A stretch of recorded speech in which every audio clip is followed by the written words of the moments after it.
जो हमने वर्तमान में नहीं देखा वो सब काल्पनिक लगता है, लेकिन ये भी सच है कि इतिहास से सीखे बिना हम अपना वर्तमान और भविष्य नहीं सुधार सकते। यही कारण है कि हमें पौराणिक कथाएं सुनाई जाती हैं। यही पौराणिक कथाएं हमें सिखाती हैं कि हमसे पहले इस धरती पर रह चुके लोगों ने कैसे इस इंसानियत को बनाए रखा। आज हम आपको ऐसी ही एक पौराणिक कहानी बताने जा रहे हैं, जो हमें सिखाती है कि सबसे बड़ा धर्म मानवता का होता है।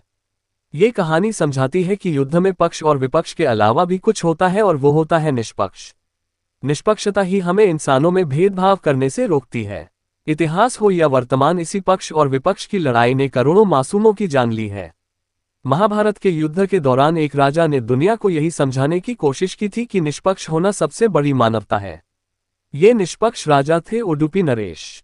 महाभारत के युद्ध में कौरवों की ओर से 11 अक्षौणी सेना और पांडवों की ओर से 7 अक्षौणी सेनाओं ने भाग लिया था।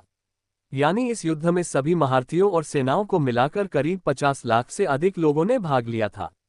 लेकिन यहाँ अब सवाल ये उठता है कि इतनी विशालकाय सेना के लिए युद्ध के दौरान भोजन कौन बनाता था और कैसे ये सब प्रबंध करता था।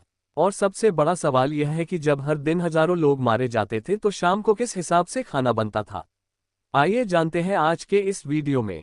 महाभारत को हम सही मायने में विश्व का प्रथम विश्व युद्ध भी कह सकते हैं, क्योंकि उस समय शायद ही ऐसा कोई राज्य था जिसने इस युद्ध में भाग लिया हो।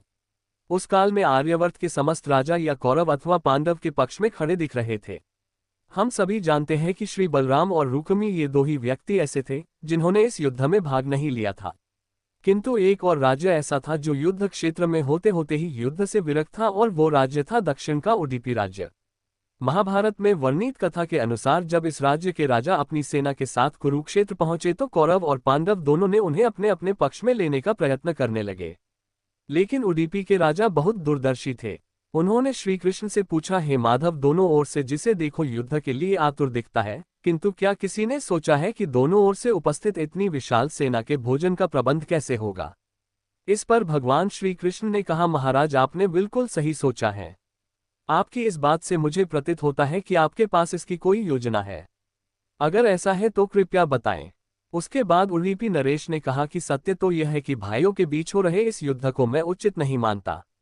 इसी कारण इस युद्ध में भाग लेने की इच्छा मुझे नहीं है।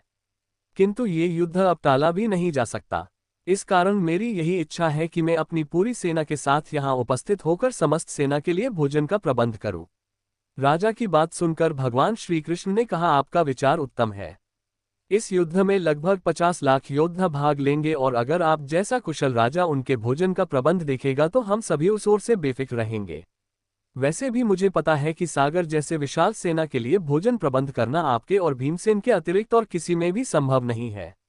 किंतु भीमसेन इस युद्ध से विरक्त नहीं हो सकते। इसलिए मेरी आपसे प्रार्थना है कि आप अपनी सेना सहित दोनों ओर की सेनाओं के भोजन का भार संभालिए। इसके बाद उडुपी के राजा ने सेना के भोजन का भार संभाला। पहले दिन उन्होंने उपस्थित सभी योद्धाओं के लिए भोजन का प्रबंध किया। उनकी कुशलता ऐसी थी कि दिन के अंत तक एक दाना भी अन्न का बर्बाद नहीं होता था। जैसे जैसे दिन निकलते गए योद्धाओं की संख्या भी कम होती गई। दोनों ओर के योद्धा ये देखकर हैरान रह जाते थे।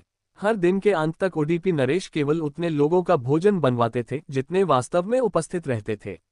किसी को समझ नहीं आ रहा था कि आखिर उन्हें ये कैसे पता चल जाता है कि आज कितने योद्धा मृत्यु को प्राप्त होंगे, ताकि उस आधार पर भोजन की व्यवस्था करवा सके।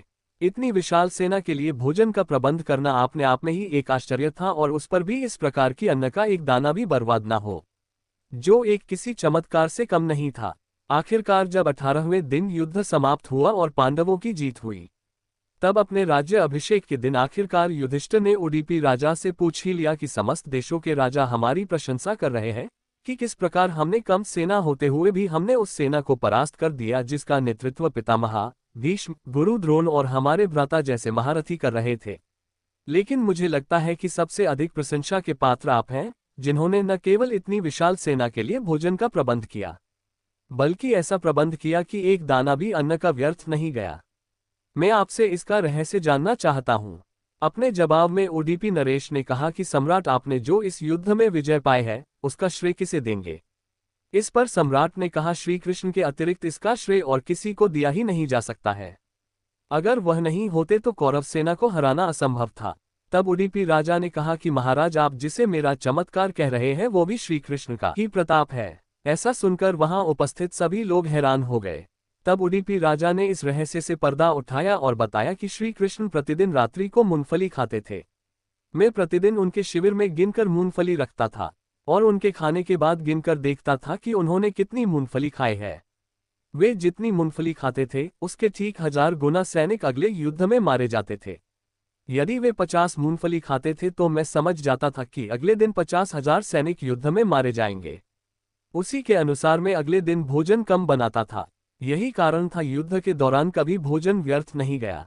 भगवान श्री कृष्ण के चमत्कार को सुनकर सभी उनके आगे नतमस्तक हो गए। ये कथा महाभारत के सबसे दुर्लभ कथाओं में से एक है। कर्नाटक के उडुपी जिले में स्थित कृष्ण मठ में ये कथा हमेशा सुनाई जाती है।